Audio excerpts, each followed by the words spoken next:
गंगा में लाश क्यों नहीं सड़ती? वाराणसी में हर दिन सैकड़ों लाशों का अंतिम संस्कार होता है। फिर भी सवाल ये है कि गंगा सड़ती क्यों नहीं है, बदबू क्यों नहीं आती? आखिर ऐसा क्या है इस नदी में जो इसे बाकी नदियों से अलग बनाता है? वैज्ञानिक 10 साल तक रिसर्च करते रहे। आखिर जवाब मिला शिव जी की जटाओं में। कहानी है राजा भागीरथ की। उनके 60,000 पूर्वज ऋषि कपिल के श्राप से राख बन गए थे। उनको मोक्ष दिलाने के लिए गंगा को स्वर्ग से लाना था। भागीरथ ने ब्रह्मा जी की तपस्या की। ब्रह्मा जी ने कहा स्वर्ग से गंगा को ले जाओ। गंगा मान गई, पर उसको घमंड था।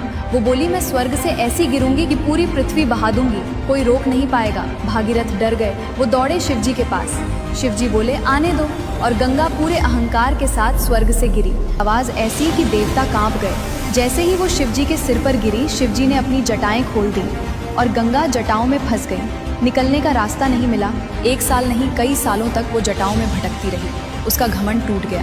फिर भागीरथ ने फिर से शिव जी की पूजा की। शिव जी प्रसन्न हुए। उन्होंने अपनी एक जटा हिमालय पर खोली। गंगा 7 धाराओं में बटकर धीरे धीरे धरती पर आई। तब शिव जी ने गंगा को 2 वरदान दिए। पहला वरदान, गंगा तू मेरी जटाओं में रही है, इसलिए तू कभी अशुद्ध नहीं होगी। दूसरा वरदान, तुझमें जो भी मरेगा, लाश हो या हड्डी, वो सड़ेगा नहीं, वो सीधा मोक्ष पाएगा, क्योंकि तू ब्रह्म द्रव्य है, अमृत है। इसी वरदान से भागीरथ के 60,000 पूर्वज मोक्ष पा गए। इसी वजह से गंगा को मोक्षदायिनी भी कहा जाता है, और आज साइंस ने भी इसको मान लिया है।